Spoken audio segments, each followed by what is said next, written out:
Dünəndən bəri İranda yeni bir qalmaqal medianın və sosial şəbəkələrin diqqət mərkəzində olan mövzulardan birinə çevrilib. Hətta bu barədə artıq müəyyən təhlillər də meydana çıxıb. Söhbət İran Dövlət Televiziyasında yayımlanan reportajda Xarici İşlər Nazirliyinin adının səhvən Xəvaric İşlər Nazirliyi kimi yazılmasından gedir.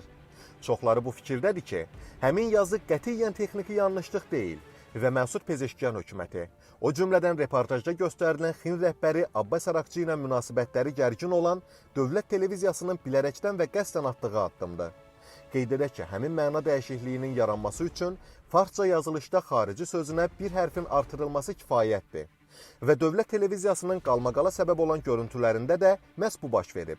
Belə ki, bu günlərdə İran Xarici İşlər və Səhiyyə Nazirlikləri arasında əməkdaşlıq sazişi imzalanıb və sənədin imzalanma mərasimində hər iki nazirliyin rəhbərləri Abbas Arakçı və Məhəmməd Rıza Zəfərqəndi jurnalistlər qarşısında çıxış ediblər. Dövlət Televiziyası da bu mərasim barədə reportajında qeyd olunan dırnaqarası xətaya yol verib.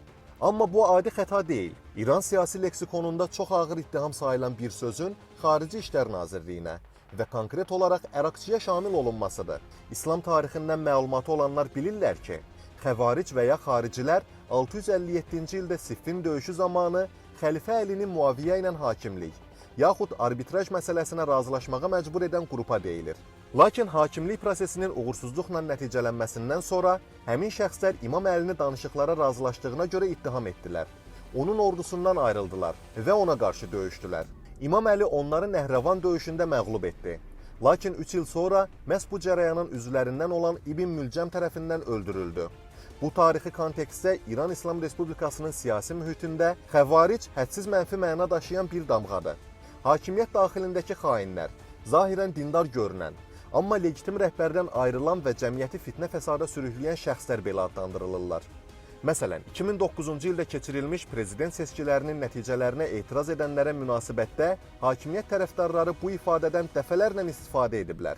Məhz bu reallıq televiziya ekranındakı bir orfoqrafik səhvin, yaxud dəyişikliyin siyasi diskusiyaya çevrilməsinə səbəb olub. Və məsələ İranla Amerika Birləşmiş Ştatları arasında danışıqlarla bağlı ölkədə hazırda davam edən mübahisələrlə əlaqələndirilib. Belə ki, İranla ABŞ arasında iyun ayında imzalanmış anlaşma memorandumu iflasa uğradıqdan sonra radikal dairələr ölkənin ali rəhbəri Müçtəba Xameneyinin fərqli fikirdə olduğu barədə o zaman yayılmış bəyanatını istinad edərək Vaşinqtonla danışıqlar tərəfdarı olan komandanı, xüsusən Prezident Məsud Pezeşkiyanı, Parlamentin sədri Məhəmməd Baqir Qalibafı və Xarici İşlər Naziri Abbas Arakçını hədəfə almağa başlayıblar. Və bu proses son günlər daha da güclənib. Həmin dairələrə Ali Milli Təhlükəsizlik Şurasının üzvü, prezidentliyə keçmiş namizəd Səid Cəlilini dəstəkləyən qüvvələr, o cümlədən Mühafizəkar Sabitlik Cəbhəsinin təmsilçiləri daxildir. Hüquqi baxımdan prezidentə deyil, ali rəhbərə tabe olan Dövlət Televiziyası da bu prosesin aktiv iştirakçısına çevrilib.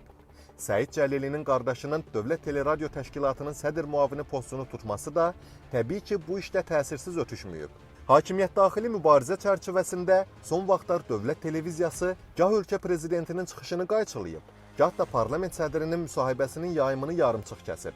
Xarici İşlər Naziri də bu yaxınlarda verdiyi müsahibədə Dövlət Televiziyasının onu faktiki olaraq boykot etdiyini açıq şəkildə bildirib. Bu azmış kimi ölkənin baş diplomatı efirdən kəskin tənqidlərə, hətta təhqirlərə məruz qalıb. Məsələn, Dövlət Televiziyasının tanınmış eksperti Mustafa Xoşçeşim Arakçını strateji düşüncədən məhrum olmaqda ittiham edib və onun təhlillərini taksi sürücülərinin təhlillərinə bənzədib. Bu proses kontekstində Dövlət Televiziyasının Arakçını xəvaric adlandırması ilə bağlı dırnaqarası yanlışlıq da təsadüfi bir hal kimi qarşılanmayıb və sosial şəbəkələrdə fikirlərin haçalanmasına səbəb olub. Məsələn, rəsmi İran qəzetinin jurnalisti Məryəm Salari yazıb: Stat, Milli Televiziya xarici yerinə xəvaric yazırsa, bu imla səhvi deyil, mövqe bildirməkdir. Statın sonu. İslahatçı cinahın tərəfdarı olan Qasım Məhəmmədi isə ritorik sual səsləndirib. Stat, televiziya Arakçını xəvaric adlandırıb. Bu nəyin əlamətidir? Savadsızlığın, yoxsa nifrətin? Statın sonu. Heç bir partiyanın üzvü olmayan Musa Əlizadə sözgedən görüntünü paylaşaraq yazıb. Bu qədər imkanları olan televiziyanın belə bir diqqətsizliyə yol verməsi mümkün deyil. Dövlət Televiziyası öz efirində Abbas Arakçını Xəvaric İşlər Naziri kimi təqdim edib. Nə məqsədlə? Allah bilir. Mahmud adlı istifadəçi daha bir mənalı mövqe tutub. Stat, Dövlət Televiziyası faktiki olaraq düşmən yuvasına çevrilib. Xarici İşlər Nazirini Xəvaric İşlər Naziri yazıb. və bu yolla dindar tamaşaçılara İmam Əlinin dövründəki xəvaricilərin obrazını təlqin etmək istəyib. Statın sonu. Əks mövqedə olanlar və televiziyanın bu addımını alqışlayanlar da az olmayıb. Məsələn, özünü tənqidçi vətəndaş kimi təqdim edən Hüseyn adlı istifadəçi bu hadisəni dövlət televiziyasının ən düzgün səhvi adlandırıb. Başqa bir istifadəçi isə yazıb. Qəşəngdir. Xalqın ürəyindən gələn söz. Xəvaric İşlər Naziri. Elə həmin xəvariclərdir. Patriot nikli istifadəçi məsələni daha da konkretləşdirib. Necə də düzgün yazılıb. Müharibənin ortasında ölkənin rəhbərini danışıqlara vadar edən xəvaricilər. İran Dövlət Televiziyasında yol verilən bu dırnaqarası səhv heç şübhəsiz mexaniki xarakter daşımır və cəmiyyətə aydın mesaj ötürür. Pezeşkiyan hökuməti və onun xarici İşlər Naziri ölkənin maraqlarını yetərincə müdafiə etməməkdə və təslimçilikdə ittiham olunur. Son günlər İranda hakimiyyət daxili mübarizənin daha da kəskinləşməsi və baş verən kadr dəyişiklikləri fonunda bu ciddi bir siqnal sayıla bilər. Bir müddət əvvəl qalmaqallı çıxışları ilə gündəmə gələn Ayətullah Məhəmməd Baqır Xərrazi Ali Milli Təhlükəsizlik Şurasının katibinin dəyişəcəyi və bu postda General Möhsün Rızayinin təyin ediləcəyi barədə açıqlama verməklə yanaşı, Xin rəhbəri Abbas Əraqçının səlahiyyətlərinin məhdudlaşdırıldığını da söyləmişdi. Artıq onun dediyi təyinat həqiqətən də gerçəkləşib.